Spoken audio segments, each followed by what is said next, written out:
함께 나눌 말씀 창세기 40장 1절에서 8절입니다.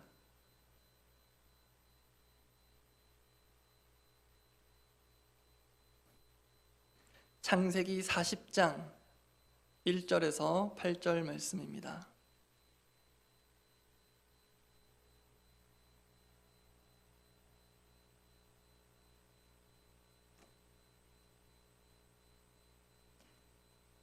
창세기 40장 1절에서 8절 말씀, 제가 먼저 1절 읽습니다.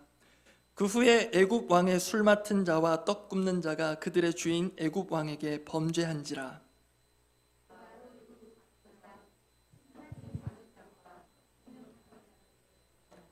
그들을 친위대장의 집안에 있는 옥에 가두니 곧 요셉이 갇힌 곳이라.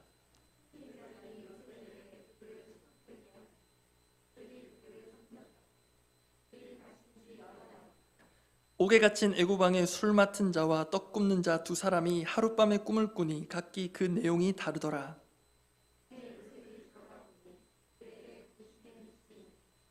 요셉이 그 주인의 집에 자기와 함께 갇힌 바로의 신하들에게 묻되 어찌하여 오늘 당신들의 얼굴에 근심의 빛이 있나이까?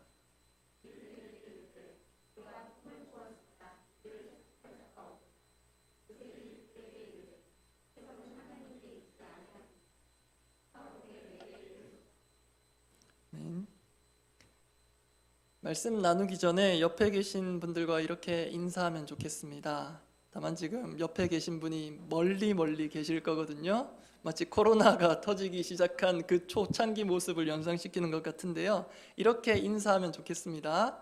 해석은 하나님께 있습니다. 인사하겠습니다. 해석은 하나님께 있습니다. 해석은 하나님께가 오늘 설교의 제목이자 주제입니다. 그래서 오늘 다룰 내용에 맞게 저희가 한번 해석하는 연습을 해보려고 합니다. 총 3문제를 준비했는데요. 3번째 문제는 설교 후반부에 살펴보겠습니다. 먼저 첫 번째 문제 드립니다. 한 문장입니다. 보시고 무슨 뜻인지 한번 해석해 보시기 바랍니다.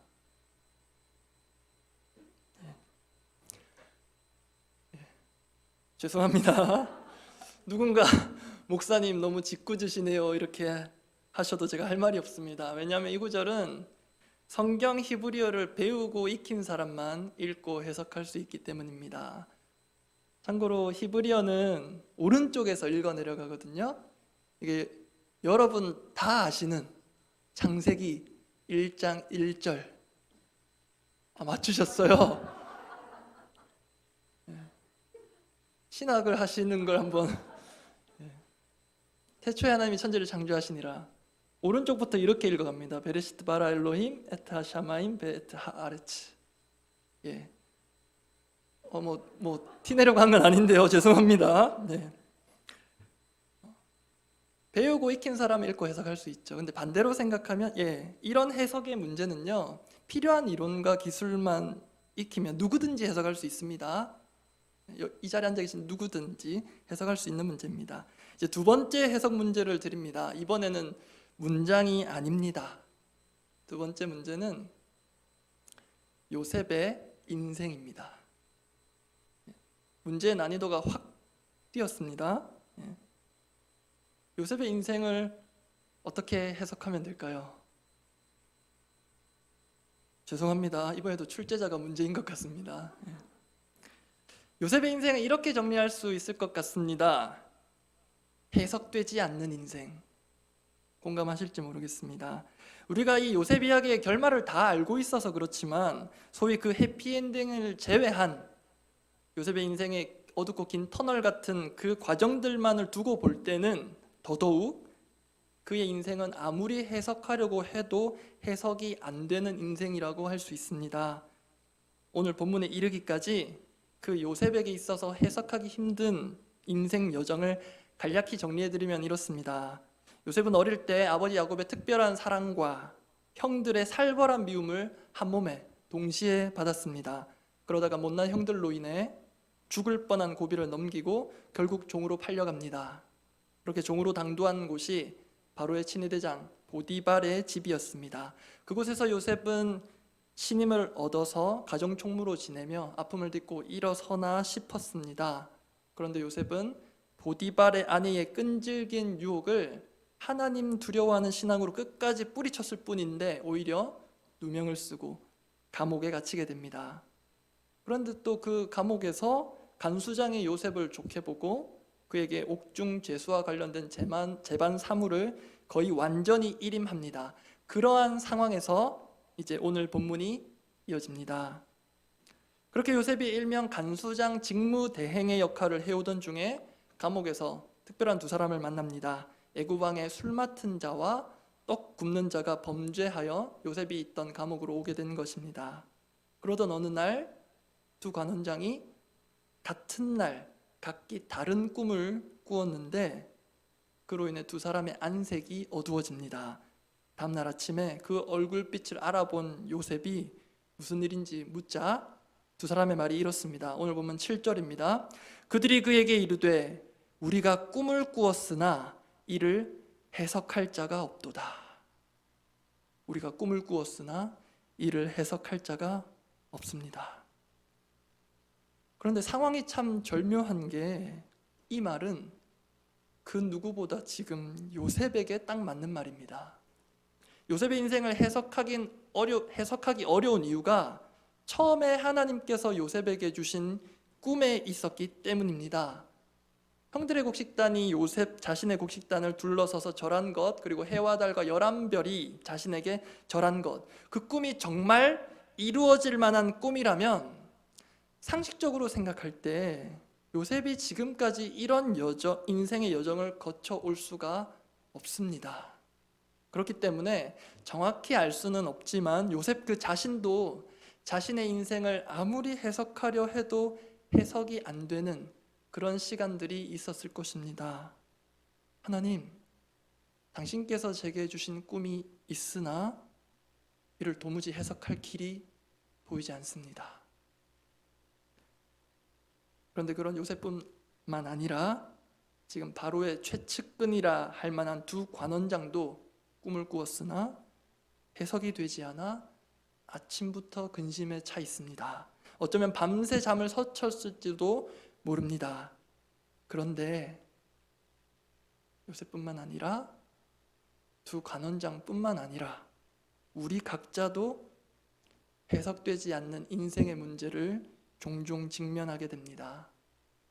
지금 내가 처한 상황을 어떻게 이해해야 하고 그 속에서 내가 하는 일들은 과연 어떤 의미가 있는가? 소위 나는 누구이며 여긴 어디인가? 흔들리고 헷갈릴 때가 있습니다. 그러한 순간이 신자라고 해서 곱게 비켜가지는 않습니다. 사실 지금뿐만 아니라 예전에도 그랬고요. 앞으로도 우리 각자의 인생에서 해석되지 않는 순간들이 분명 있을 것입니다. 그래서 오늘 이 부분을 함께 살펴보고자 합니다. 인생이 해석되지 않을 때 해석의 실마리가 될 만한 두 가지. 그 첫 번째는 하나님께서 매번 해석을 주시지는 않는다라는 사실입니다. 하나님께서 매번 우리에게 해석을 주시지는 않는 것 같습니다. 여기서 어떤 분은 목사님, 그게 어떻게 해석의 실마리가 된다는 말씀이세요? 라고 하실 수도 있습니다.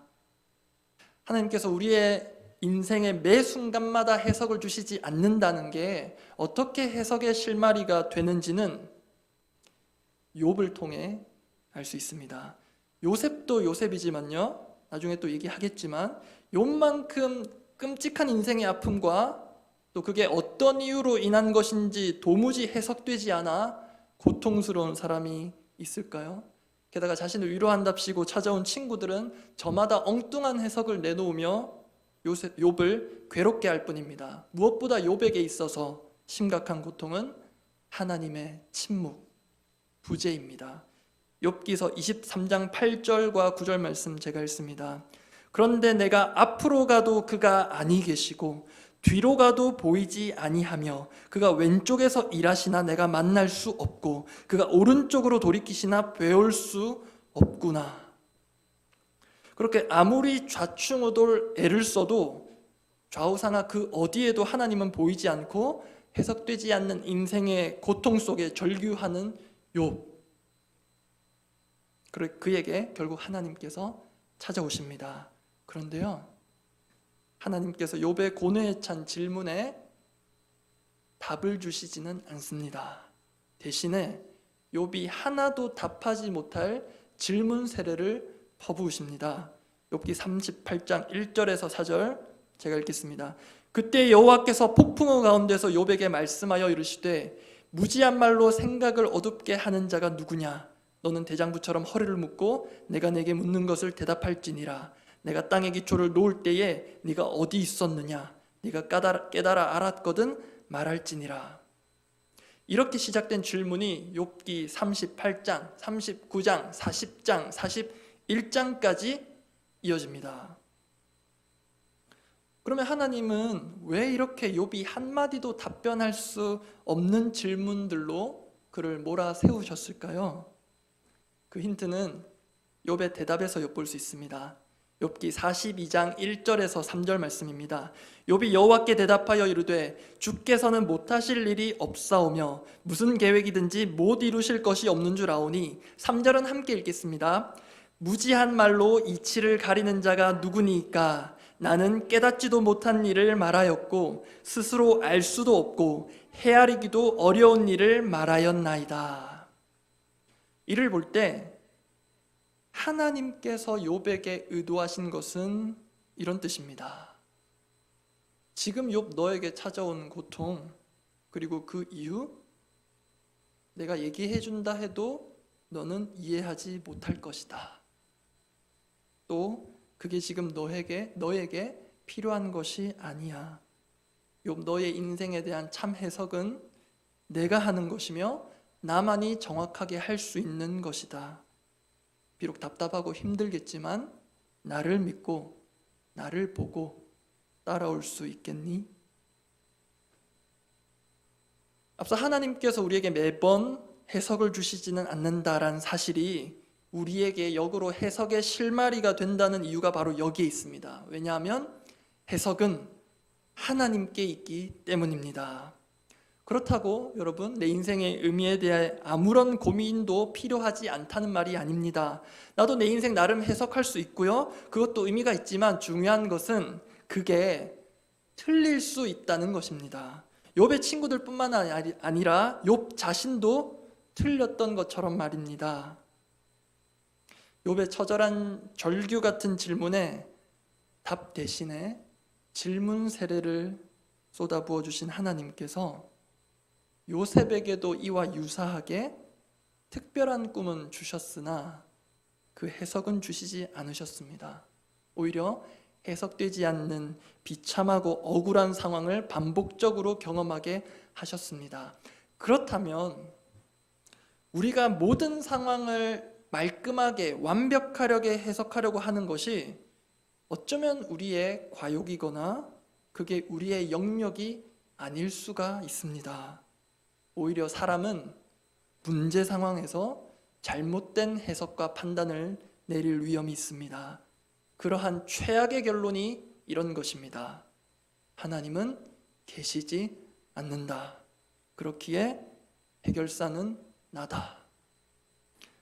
말은 하나님이 안 계신다고 안 하지만 실제로 하는 행동으로는 하나님이 안 계신 것처럼 행동합니다. 왜냐하면 하나님께 받은 해석 없이 자기만의 해석에 최고의 권위를 부여하고 그에 따라 행동할 수 있기 때문입니다. 기억합시다. 우리 인생에 대한 하나님의 해석이 가장 정확무오합니다. 그렇기 때문에 때로는 해석되지 않는 상황과 인생을 해석하려고 우리가 너무 애쓰지 않아도 되겠습니다. 그 대신 그 해석을 하나님께 맡겨드립시다. 해석되지 않는 상황에도 모든 걸 아시고 친히 당신의 일을 이루어 가실 하나님께 우리의 모든 난제를 맡겨드립시다. 우리 삶을 제대로 해석해낼 수 있는 것이 믿음이기도 하지만 해석을 하나님께 맡기는 것 역시 믿음입니다. 때로는 하나님께 해석을 맡기는 것이 더 큰 믿음을 요구합니다. 인생이 해석되지 않을 때 해석의 실마리 두 번째는 하나님께서 매일 우리와 함께하여 주신다라는 사실입니다. 하나님께서 매일 우리와 함께하여 주신다. 사실 새로운 사실은 아니죠. 하나님께서 해석은 매번 안 주실지는 몰라도 하나님은 매일 우리와 함께 하십니다. 이 점은 해석되지 않는 요셉의 인생 여정 속에도 하나님께서 그와 함께 하신 것에서 알 수 있습니다. 오늘 보면 앞부분 내용인데요, 창세기 39장 2절부터 해당되는 구절을 제가 속도감 있게 읽겠습니다. 창세기 39장 2절입니다. 여호와께서 요셉과 함께 하심으로 그가 형통한 자가 되어. 39장 3절입니다. 그의 주인이 보디발입니다. 그의 주인이 여호와께서 그와 함께 하심을 보며 또 여호와께서 그의 범사에 형통하게 하심을 보았더라. 요셉의 주인 보디발이 알아보았습니다. 39장 21절입니다. 여호와께서 요셉과 함께 하시고 그에게 인자를 더하사 간수장에게 은혜를 받게 하심에. 39장 23절입니다. 간수장은 그의 손에 맡긴 것을 무엇이든지 살펴보지 아니하였으니 이는 여호와께서 요셉과 함께 하심이라. 여호와께서 그를 범사에 형통하게 하셨더라. 보디발에 이어 간수장이 요셉을 직무대행으로 삼고 간섭조차 안 한 이유가 간수장 역시 여호와께서 요셉과 함께 하심을 알았기 때문이라 합니다. 그렇다면 요셉 주위에 있는 사람들이 이렇게 요셉과 함께 하시고 형통케 하시는 여호와 하나님을 보았을 정도라면 요셉 자신이 그것을 몰랐을 리가 있을까요? 분명 자신도 알았을 것입니다. 그러지 않고서는 이렇게 말할 수가 없습니다. 오늘 보면 40장 8절 말씀 다 함께 읽어보겠습니다. 보면 40장 8절입니다. 그들이 그에게 이르되 우리가 꿈을 꾸었으나 이를 해석할 자가 없도다. 요셉이 그들에게 이르되 해석은 하나님께 있지 아니하니까 청하건대 내게 이르소서. 여러분, 이 말을 하고 있는 요셉의 모습에서 어떤 자신감, 당당함 같은 게 느껴지지 않으십니까? 이것은 해석되지 않는 인생의 굴곡으로 인해 낙심하고 좌절에 빠져 거의 자포자기하며 사는 사람의 모습이 전혀 아닙니다. 그렇기에 언제 어디서였는지는 몰라도 요셉은 분명 그 자신의 답 없는 고뇌를 끝냈음이 분명합니다. 아, 내가 해석하려 애를 쓴다고 되는 게 아니구나. 해석은 하나님께 있구나. 그리고 또 하나, 해석은 안 되지만 분명한 것은 여호와 하나님께서 나와 함께 하신다는 것이다. 그게 곧 내 삶을 해석하는 열쇠다. 여러분, 그렇기 때문에 우리의 인생이 해석되지 않는다 해도 얼마든지 버텨낼 수가 있습니다. 요셉처럼 해석되지 않아도 얼마든지 살 수 있고 또 살아낼 수 있습니다. 단순한 생존을 넘어 사명을 위해서 살 수 있습니다. 요셉처럼 처한 현실은 감옥 같을지라도 그 자리에서 요셉에게 특별히 붙여주신 사람들, 우리에게 붙여주신 영혼의 얼굴들을 살피며 그 영혼의 상태를 살피며 그들을 어떻게 도울지 묻고 섬길 수 있습니다. 우리는 이 요셉 이야기의 결말을 잘 알고 있습니다. 그중 가장 아름다운 대목이라고 할 만한 부분이 요셉이 지나온 모든 과정을 재해석하는 구절입니다. 창세기 45장 7절에서 8절 말씀인데요, 제가 읽겠습니다. 창세기 45장 7절에서 8절. 하나님이 큰 구원으로 당신들의 생명을 보존하고 당신들의 후손을 세상에 두시려고 나를 당신들보다 먼저 보내셨나니. 8절을 함께 읽어보겠습니다. 그런즉 나를 이리로 보낸 이는 당신들이 아니요 하나님이시라. 하나님이 나를 바로에게 아버지로 삼으시고 그 온 집의 주로 삼으시며 애굽 온 땅의 통치자로 삼으셨나이다. 아멘.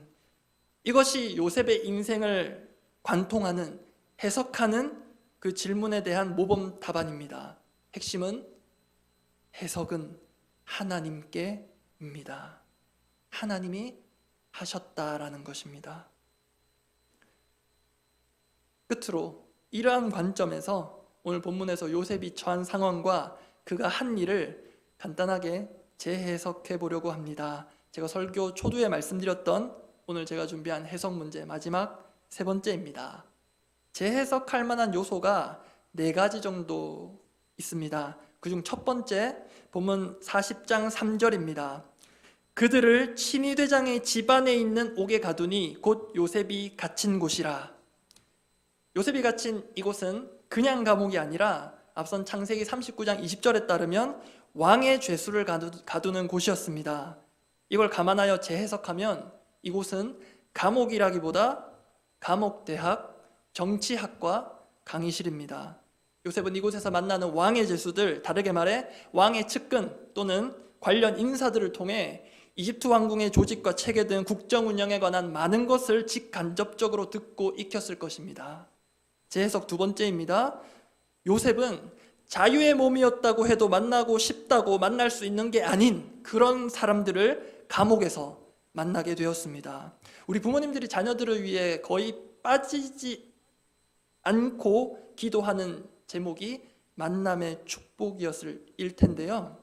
이 만남의 축복이 요셉에게 있어서 이루어진 장소가 바로 캠퍼스가 아니라 감옥이었습니다. 실제로 요셉은 오늘 본문에 등장한 두 관원장과 감옥 생활을 한 것이 결정적 계기가 되어서 다들 아시는 대로 나중에 결국 바로왕 앞에 서게 됩니다. 재해석 세 번째입니다. 오늘 보면 4절 말씀입니다. 친위대장이 요셉에게 그들을 수종들게 하매 요셉이 그들을 섬겼더라. 그들이 갇힌 지 여러 날이라. 앞서 확인한 9절에서도 친위대장의 집안에 있는 옥이라는 표현이 있었는데요.